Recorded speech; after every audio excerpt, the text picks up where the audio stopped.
잘 참석하지 않는 성도가 계셨어요. 집사님의 남편인데 주일 저녁 예배는 안 나와요. 잘. 근데 주일날 낮 예배에 와서 주보를 이렇게 받아봤더니 그날 주일 저녁 예배의 설교 제목이 솔로몬의 투자 전략이라고 하는 제목인 거예요. 눈이 번쩍 떴어요. 평상시에 이 남편이 재테크에 굉장히 관심이 많았던 분이거든요.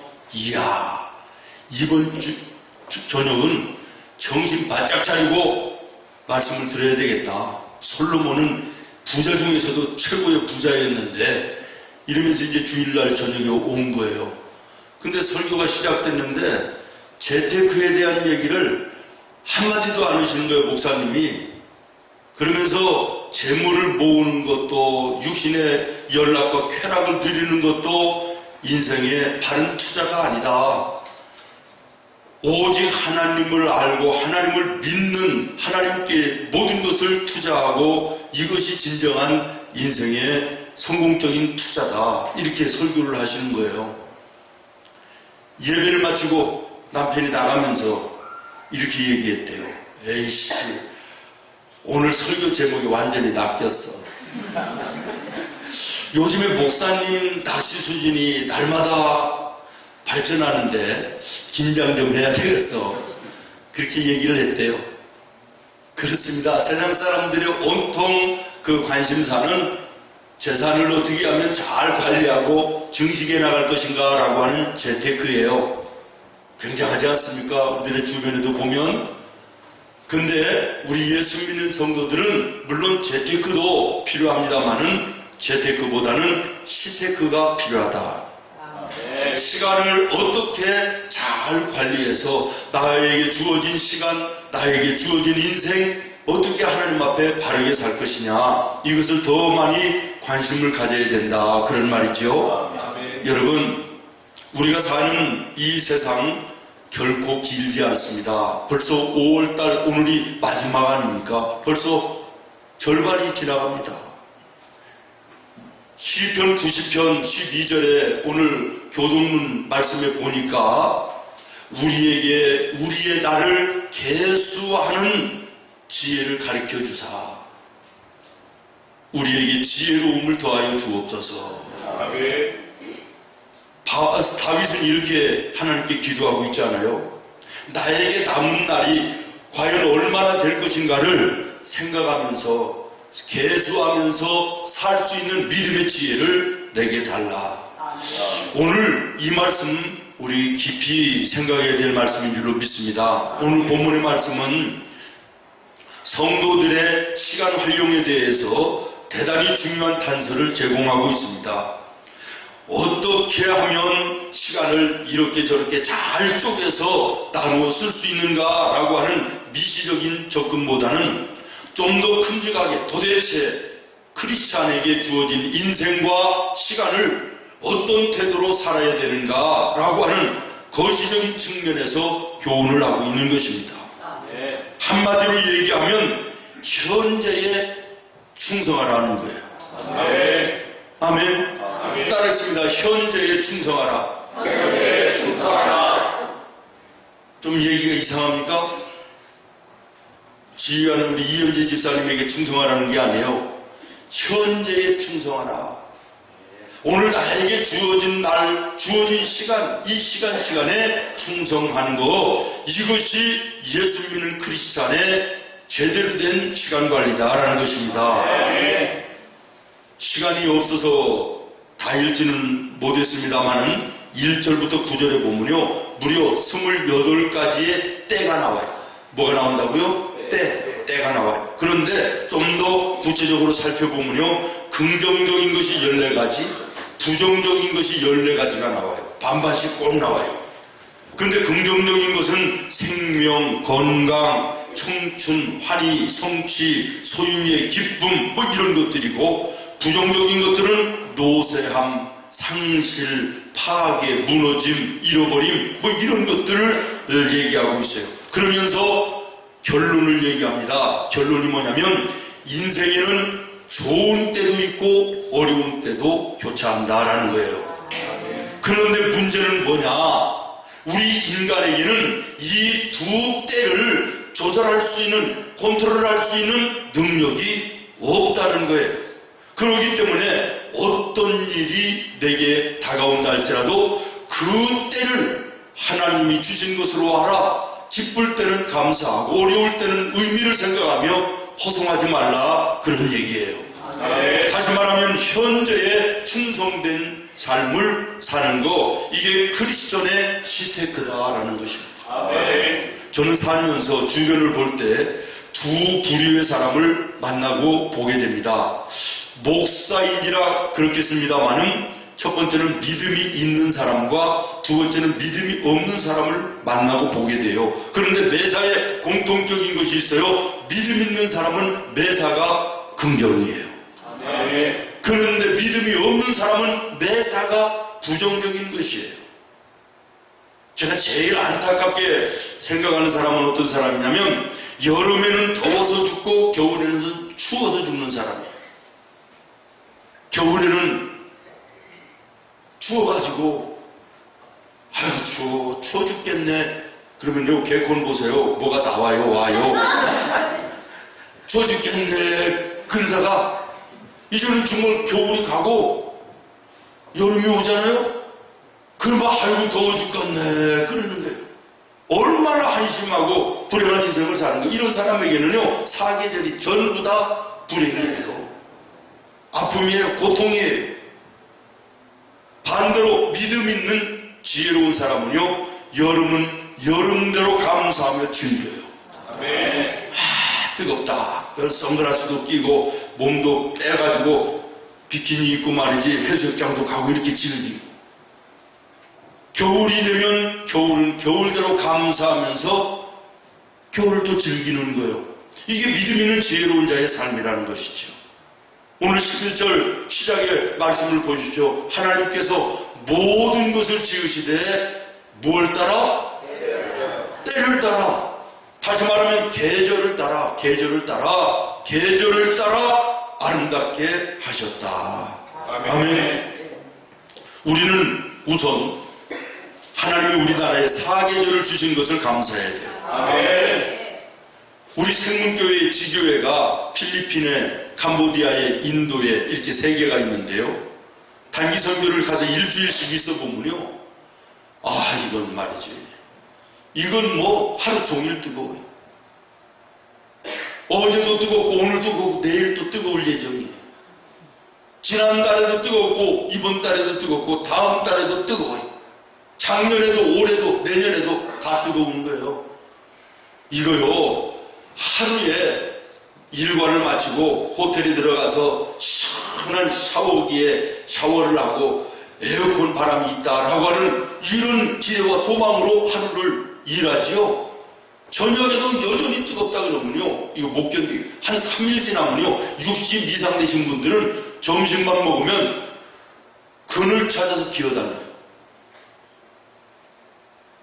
이게 하루 이틀도 아니고 한 달, 2달도 아니고 매년 그렇다 그러면 이게 살 일이 아니잖아요. 근데 그분들 우리가 게을르다 뭐 이러는데 거기서 살아보면요 게으른 게 아니에요. 그럴 수밖에 없는 것 같아요. 우리들에게 사계절이 있다는 게 얼마나 은혜와 축복인지요. 아멘. 감사할 줄 알아야 되는 거예요. 아멘. 그래서 좀 더우면 말이에요. 그래 역시 여름 더워야 돼. 더워야 제맛이지. 곡식도 자라고 더워야 열매도 여근걸고 익어가고 풍년이 되는 거 아니야? 이러면서 말이죠. 톱하우스에 가서 더우니까 냉커피 한 잔 마시고 얼음 팥빙수 한 그릇 먹고 여름을 즐기자. 이러면 되는 거예요. 뭐라고? 좀 추면 그래 겨울은 추워야 제맛이지. 눈이 있어야 낭만이고 겨울에 추워야 벌레도 병균도 전부 다 얼어 죽어가지고 봄이 되면 꽃도 피고 풍년도 되는 것이지 뭐. 이러면서 추우니까 도브하우스에 가서 뜨거운 커피 한 잔 마시면서 낭만을 즐겨보자. 이렇게 생각하고 사는 것이 이게 멋있는 인생 아니겠어요? 아멘. 여기서 참고적으로 얘기하는데 토프하우스는 지금 이제 우리 교회가 만들고 있는 커피점입니다. 춥든지 덥든지 오십시오. 그러면 돈이 없다고요? 외상 드릴게. 돈 벌어서 갚을 때까지. 하나님께서는 여름은 여름대로 아름답게 하시고 겨울은 겨울대로 아름답게 모두 지으셨다는 거예요.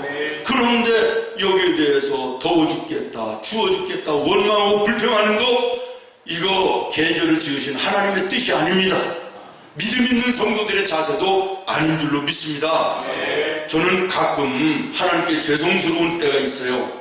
아침에 일어나서 이렇게 보면 날이 찌뿌둥하다, 비가 온다 그러면 아이고 날씨가 뭐 이러냐, 아이고 뭐 이렇게 구질구질하냐, 이런 생각이 문득 듣다가 보면 이 날씨를 주장하시는 분이 누군데? 누구예요? 하나님 아니에요? 그런데 날씨를 주관하시는 하나님 앞에 내가 날씨를 가지고 원망하고 불평한다? 하나님 앞에 이건 죄송스러운 것이지요. 하나님 잘못했습니다. 회개하게 되어지지요. 또 오늘 말씀에서 말하는 때라고 하는 것은 계절적인 시간의 때만을 얘기하는 것이 아니라 우리 인생의 희노애락의 그 때를 포함하고 있다는 사실을 유념하시기를 바랍니다. 전도서 7장 14절에 보면 모든 것이 형통한 그날에는 하나님께 기뻐하고 일이 안 되고 꼬이고 고통스러운 곤고한 날에는 살아온 날들을 뒤돌아보아라. 이 두 가지를 하나님이 병행하게 하사 사람이 그의 장래의 일을 등이 헤아려 알지 못하게 하셨느니라. 아멘. 여러분, 하나님께서 우리 인생에 형통한 날도 주시고 곤고한 날도 주시는데 이 두 날을 병행하게 하셨는데 이것을 알지 못하게 섞어 놓으셨다, 그런 말이에요. 그런데 이 알지 못하게 해놓으신 하나님의 섭리와 뜻을 우리 어리석은 인생들은 그걸 좀 미리 알고 싶어서 안달을 나고 복달을 하고 그러는 거예요. 그래서 뭐 점쟁이도 찾아가 보고 무당도 찾아가서 물어보기도 하고 막 그러잖아요. 여러분, 우리 예수 믿는 성도는 그렇게 살 이유가 없는 거예요. 하나님이 형통한 날을 주시면 감사하고 기뻐하고 찬송하면 되는 거예요. 어려우고 곤고한 날을 내가 만나면 내가 살아온 날 속에 무엇이 잘못됐나, 오늘 하나님께서 이 어려움을 통하여 나에게 무엇을 주시려고 하나, 그러면서 의미 있는 시간으로 만들어 사면 되는 것이에요. 여러분, 좋은 거 나쁜 거 하나님이 미리 여러분의 인생 속에 전부 다 알려주시면 좋을 것 같아요? 그렇지 않습니다. 하나님이 알려주시지 않는 것이 은혜예요. 아멘. 여러분 왜 살아요? 혹시나 해서 살잖아요. 오늘보다 내일은 좀 나을까 싶어서 혹시나 하는 기대감과 소망으로 사는 것이 인생인 거예요. 만약에 여러분이 말이요, 몇 월 며칠 날 너는 어느 자리에서 사고를 만난다, 병을 만난다, 암을 만난다, 강도를 만난다, 그래서 옆구리 어디를 어떻게 다치고 머리를 어떻게 다쳐서 어떤 병으로 너는 어느 자리에서 몇 날 몇 시에 딱 죽는다, 이게 딱 나오고 알고 살면 행복할 것 같아요? 어라, 너무 어려워요? 알고 살면 무슨 하루하루가 의미 있겠냐고. 다음 주일 월요일날 내가 죽는다는 것을 알면 오늘 아무리 돈이 많고 내가 아무리 건강하고 내가 좋은 일이 아무리 좋은 일이 있어도 그게 좋은 일이 될 수 있어요. 축복이 될 수 있어요. 감사가 될 수 있는 거예요. 무슨 일인지 이해되세요? 곤고한 날과 형통한 날을 하나님이 섞어 놓으셨다. 그것을 미리 하려고 애쓸 필요 없다. 나에게 주어진 그날 그 순간 하나님이 주신 것으로 알고 감사한 일에는 감사하고 어려운 일이 있을 때는 그 일의 뜻을 찾아 기도하며 의미 있는 시간을 보내고 승리하는 것, 이게 예수 믿는 크리스찬의 시테크다라는 거예요. 시간 관리다 그런 말이에요. 믿습니까? 사랑하는 여러분, 시기와 때에 맞는 반응을 보이는 것은 건강한 인생을 사는 겁니다. 예수 잘 믿는 사람들은요, 매사에 희노애락에 뛰어들어요. 슬플 때는요, 눈물을 뚝뚝뚝뚝 흘리면서 울 줄 알아요. 기쁠 때는 좀 방정 맞은 것 같지만 오도방정을 뜨면서 막 웃기도 잘해요. 예수 잘 믿는 사람들 보십시오. 감정 표현이요, 정직합니다. 뚜렷한 것입니다. 조금만 반가우면 그저 팔딱팔딱 뛰면서 좀 호들갑스럽다고 얘기할 정도로 굉장히 좋아하기도 하고요. 조그마한 선물을 하나 받아도요, 너무나도 밝고 너무 고마워가지고 아주 어쩔 줄 모르는 거예요. 이것이 믿음으로 사는 우리 성도들의 희노애락에 대한 건강한 반응이다, 그런 얘기예요. 근데 우리 나라 민족은 옛날부터 유교 사상에 젖어가지고 배고파 얼굴에 배고픈 표도 안 내고 찬물 마시고도 이빨을 쑤시고 좋은 일이 있어도 너무 경망스럽다고 할까봐 그냥 표현하지 않고 매사가 그렇게 살다가 보니까 우리가 그렇게 무뎌져 버렸어요. 예배 시간만 해도 그래요. 지금 은혜가 되면 은혜가 된다는 얼굴에 표정을 해주셔야 되는 거야. 아멘. 이게 도대체 은혜를 받는 건지 안 받는 건지 알 수가 없는 거야. 유교 사상에 젖어있는 우리 민족이면 소가 닭 잡아먹고 그냥 멀뚱 있는 것처럼 표정들이 다 그래요. 차라리 은혜가 안 되면 저렇게 찌른거리고 말이야. 얼굴 푹 숙이고 있고 그래도 괜찮아요. 나하고 전혀 관계없는 얘기 하고 있구나. 아이고 듣기 싫다. 그럼 그런 표정 해도 괜찮아요. 좀 감정에 솔직하고 감정에 충실한 이것이 건강한 예수 믿는 성도의 모습이다. 여러분, 예수를 잘 믿으면요, 어린아이 같아져요. 그리고 이 어린아이 같은 모습을 예수님은 좋아하세요. 조금만 슬프면 눈물이 그렁그렁거리고 조금만 은혜가 돼도 눈물이 핑 돌고 아멘 되어지고 조금만 어렵고 아프고 힘든 사람들을 보면 마음이 찢어지게 아프고 조그마한 선물을 받아도 펄딱펄딱 뛰면서 리액션이 장난이 아니야. 이것이 건강한 인생과 신앙의 모습이다, 그런 말이에요. 아멘. 또 하나는요, 우리 하나님은 연령의 때를 우리에게 주셨어요. 계절의 때뿐만 아니라 또 그 다음에는 희노애락의 때, 그 다음에 세 번째는 무슨 때?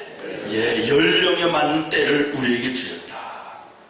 그러므로 오늘 우리 예수 믿는 성도들은 내 나이에 하나님이 주신 아름답고 좋은 그것을 놓쳐서는 안 된다는 거예요. 누리며 살아야 된다는 거예요. 나이가 60, 70이 됐는데도 말이나 행동하는 것이 가벼우면요, 사람이 얼마나 경망스러워요. 60, 70이 됐으면 좀 점잖하고 말하는 것도 행하는 것도 좀 무게감 있고 이렇게 말하고 행동해야 인정받는 것이지.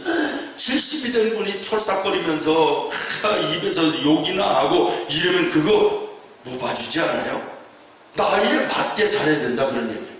어제 텔레비를 보니까요, 69살은 어때? 70이에요. 할머니인데 얼굴은 쭈그러졌어. 내가 볼 때는 75은 돼 보이대.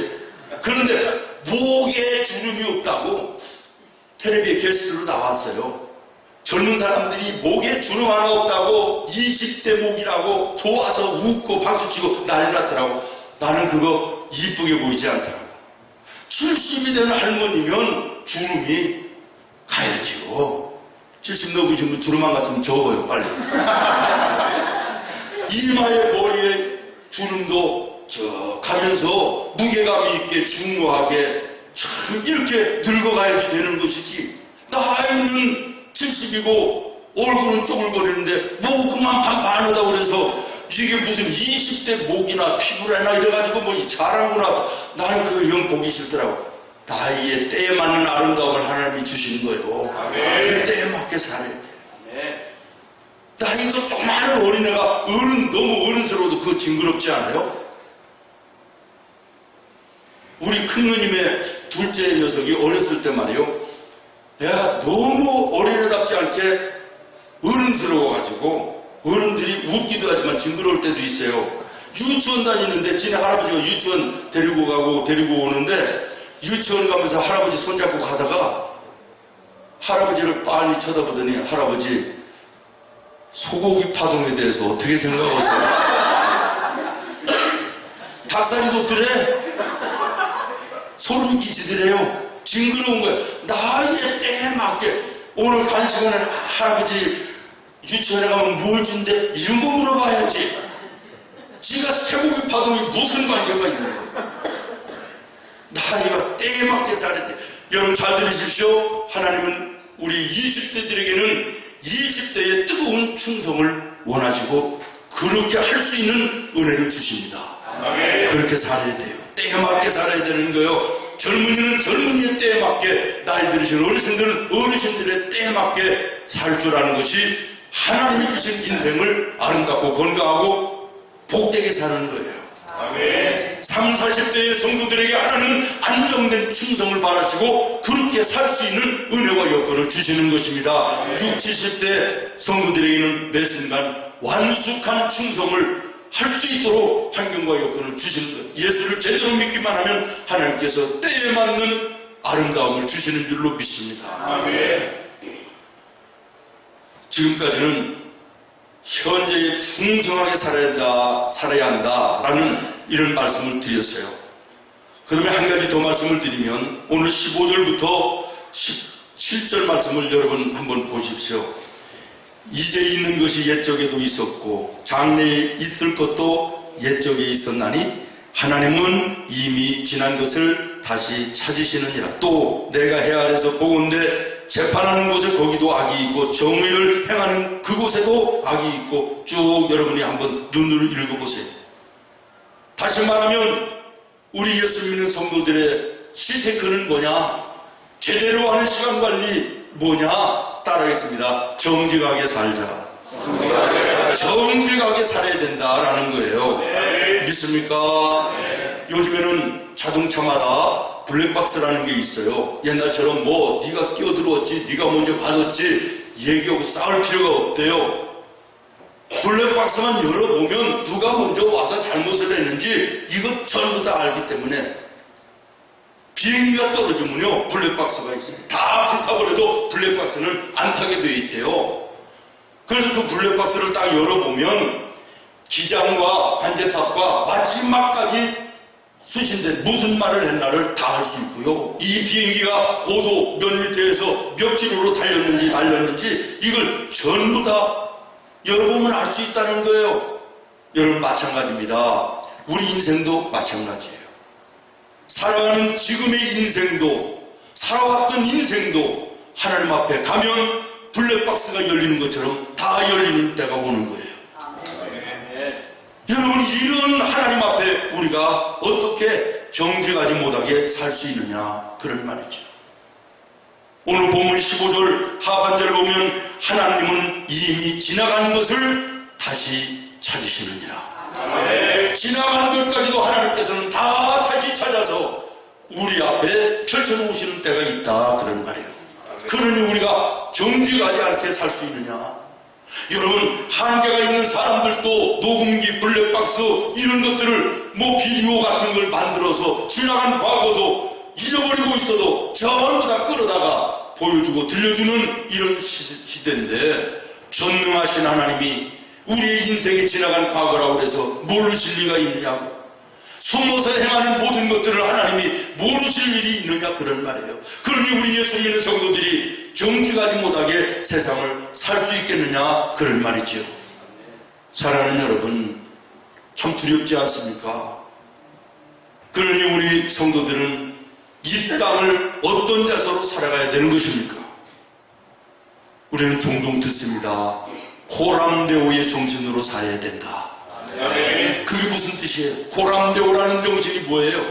내가 하나님 앞에 오늘 지금 서 있다라고 하는 자세로 이런 정신으로 하루하루를 살아야 된다는 거예요. 이 얘기가 다른 얘기로 얘기하면 뭐예요? 정직하게 살아라는 거예요. 아멘. 오늘 성경의 솔로몬은 인생의 진정한 행복이 무엇인가를 결론을 내려 전도서 3장 12절에 이렇게 말합니다. 사람들이 사는 동안에 기뻐하며 선을 행하는 것보다 더 나은 것이 없는 줄을 내가 알았고. 아멘. 아멘. 하나님 앞에 기뻐하며 선을 행하며 사는 것이 뭐예요? 정직하게 사는 거예요. 아멘. 솔로몬이 인생을 다 살고 마지막 결론을 내린 것이 바로 이거예요. 내가 돈을 쌓아놓고도 살아봤다. 내 육신의 즐거움을 위하여 수십 명, 수백 명의 아내도 거느리고 종들도 거느리며 육신의 쾌락을 쫓아 살아봤다. 그런데 그것이 진정한 인생의 행복이 아니더라. 진정한 행복은 하나님 앞에 정직하게 사는 것이더라. 아멘. 하나님 앞에 정직하게 사는 것이 인생의 행복이더라고 결론을 내리고 있는 것입니다. 아멘. 저는 저 자신도 부족해서 하나님 앞에 정직하지 못함으로 죄스러울 때가 참 많습니다. 우리가 온전한 사람이 어디 있겠습니까? 일부 예배 때 할머니 할아버지들 가운데 지금 70, 80 사시면서 거짓말 한 번도 안 하고 사신 분 손 들어보세요 했더니 4분이 손 들더라고요. 네, 그래서 저런 거짓말을 본 적이 있습니까? 네, 그렇게 얘기를 했는데. 아니, 거짓말 안 하고 인생을 살아가는 사람이 어디 있어요? 그러나 우리 예수 믿는 성도들은 거짓 없이 정직하게 살려고 애쓰고 힘쓰고 발버둥 치는 거, 이게 예수 믿는 거예요. 이게 신앙생활인 줄로 믿습니다. 근데 오늘 우리가 사는 이 세상은요, 정말 거짓말이 너무나도 많더라고요. 특히나 앞에서 일하는 지도층의 사람들이 더 그렇잖아요. 우리 목사님들 가운데도 많고, 그래서 부끄러울 때가 참 한두 번이 아닌데 더 많은 곳은 국회 같아요. 와, 나라를 좌우지하시던 막 장관들, 국회의원들, 막 대통령까지 오셨던 이런 분들도요, 청문회에 나오면요 순간에 바보가 되더라고요. 기억이 안 납니다. 아는 바가 없습니다. 남의 잘못을 끌어내는 데는 막 25년, 30년 전에 무슨 세미나에서, 무슨 강연에서 막 어느 교회에 가서 간증하다가 이런 얘기했다, 전부 다 끌어다가 하면서 자기가 그 앞에 딱 서면 모르는데, 기억이 안 난대, 아는 게 없대, 순간에 바보대. 아니, 그 사람을 알면 안다고 해야지. 나는 그 사람 본 적도 없고 한 번도 만난 적도 없다 그러는데, 아니, 조금 앞에 가면 발광될 거짓말을 왜 그렇게 하나요? 근데 알고 보니까 수백 번 전화하고 수십 번 만나고 이러는데 모르는데 한 번도 만난 적이 없대네.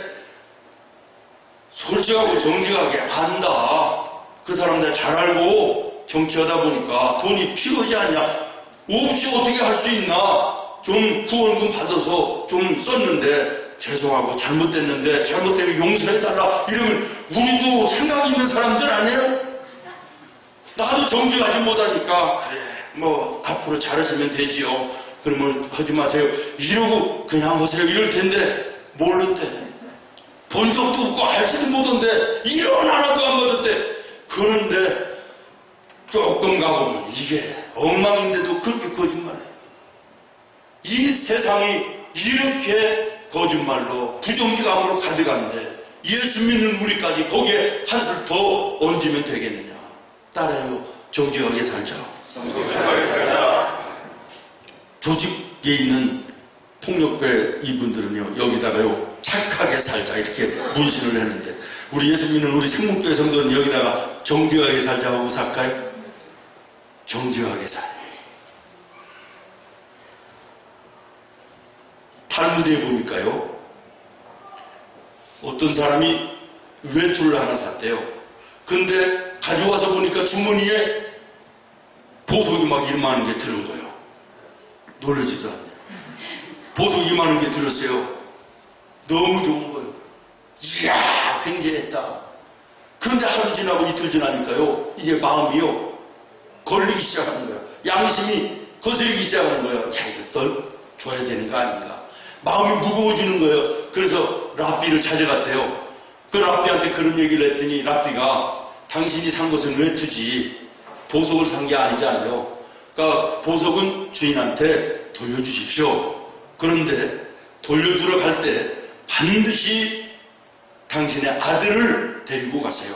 그러면 당신은 보석보다도 더 값진 보석을 얻게 될 것인데 그 보석의 이름이 정직입니다.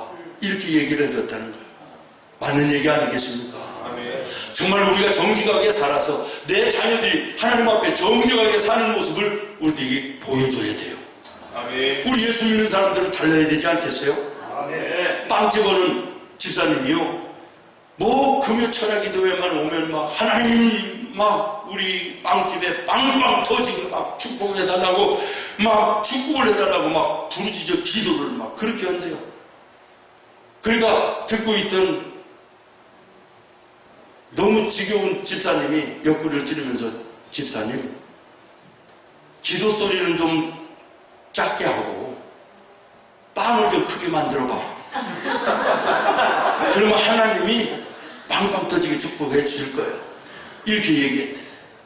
아니, 다른 제과점보다 빵 작게 만들어서 팔면서 하나님한테 빵빵 터지게 축복해달라고 그러면 그게 하나님한테 그게 응답이 되겠냐고. 빵을 크게 만들어라. 크게 만들지는 못해도 정직하게는 만들어야 되지 않겠어요? 아멘.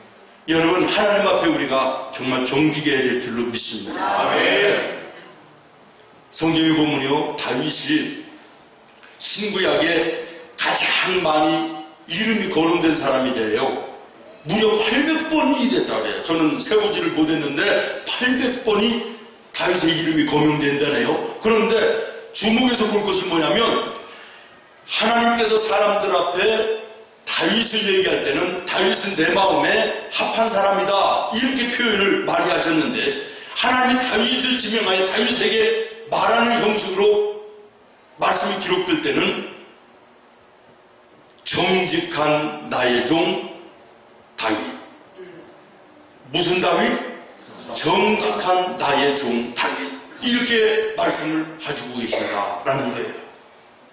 우리가 잘하는 대로 간음하고 살인하고 다른 사람, 웬만한 사람이 못하는 죄를 지었던 사람이 다윗인데, 다윗을 왜 하나님은 그를 정직한 자라고 얘기하실까?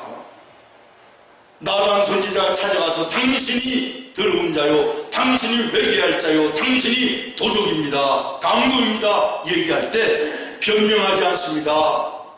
이런저런 구질구질하게 얘기하지 않습니다. 그 자리에 무릎 꿇고 하나님께 회개하는 거예요. 하나님, 죽을 죄를 지었습니다.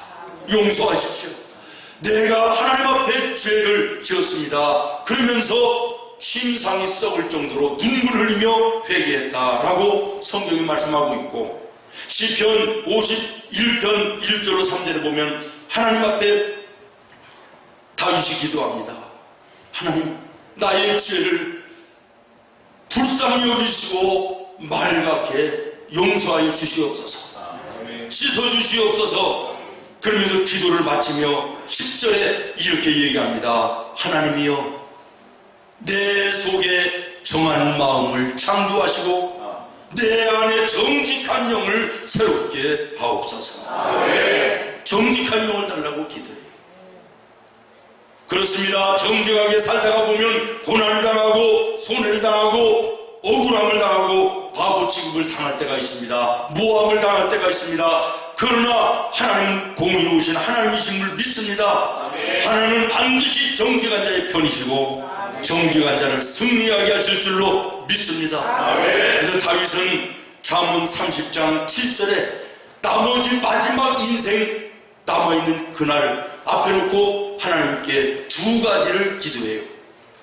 뭐라고 기도하느냐면, 내가 두 가지 일을 하나님께 구하기를 원합니다. 내가 죽기 전에 나에게 거절하지 마시기를 원합니다. 그러면서 구하는 것이 뭡니까? 8절입니다. 헛된 것과 거짓말을 내게서 멀리하여 주시옵소서. 헛된 것과 거짓말을 멀리하게 되라는 게 뭡니까? 정직하게 살게 해달라, 그런 얘기예요. 믿습니까? 정직하게 사는 자 하나님이 책임져 주시는 줄로 믿습니다. 욥기서 8장 6절에 보면, 또 청결하고 어떻게 하면? 정직하면 반드시 너를 돌보시고 내 의로운 처소를 평안하게 하실 것이라. 잠언 14장 11절에 악한 자의 집은 망하겠고 어떤 자의 집은 흥하리라. 정직한 자의 집은 결국에는 흥하게 될 것이다. 잠언 10장 29절에 여호와의 도가 정직한 자에게는 산송이요 행악한 자에게는 멸망이니라. 시편 84편 11절에 여호와 하나님은 해요 방패시라. 여호와께서 은혜와 영화를 주시며 정직하게 행하는 자에게는 좋은 것을 아끼지 아니하실 것입니다. 정직한 하나님의 사람들로 결국에 승리하는 나와 여러분 되기를 예수님의 이름으로 축원합니다. 말씀을 마칩니다. 우리 예수 믿는 성도들은 현재에 충성하며 살아야 된다. 정직하게 살아야 된다. 말씀을 드렸습니다. 마지막 세 번째는 따라하겠습니다. 영혼을 사모하는 자세로 살아야 한다. 따라하랬잖아요. 영혼을 사모하며 살아야 합니다. 아멘. 11절 말씀에 보면 또 사람들에게는 영혼을 사모하는 마음을 주셨느니라. 하나님은 우리 인간을 창조하실 때 이 땅 위에 소망을 두고 살게 하지 아니하시고 영원한 하나님 나라를 소망하며 살게 만들어 주셨는데 인간들이 범죄함으로 썩어지는 세상 것을 온통 집중하고 영원한 하나님 나라를 바라보지 못하는 그런 삶을 살게 되었다라는 거예요. 다시 말씀합니다. 하나님께서 믿음의 성도들에게는 영혼을 사모하는 마음을 주셨다. 그러므로 오늘 예수 믿는 우리 크리스찬들은 이 땅에 살고 있지만 저 높은 곳 하나님 나라를 바라보며 살아가야 된다는 것입니다. 왜 그렇습니까? 이 땅이 전부가 아니기 때문이다. 이 땅이 끝이 아니기 때문이라는 것입니다. 우리의 영원한 본향은 하나님 나라예요. 그 하나님 나라가 우리가 영원히 거해야 될 처소임을 믿습니다. 그러므로 우리 인생길 걸어가는 우리 크리스찬들은 날마다 나에게 주어진 삶에 충성하고 정직하고 하나님 나라를 바라보며 오늘도 믿음 안에서 열심을 다하여 달려가는 나와 여러분 되어야 될 줄로 믿습니다. 기도하겠습니다. 하나님, 오늘 이 아침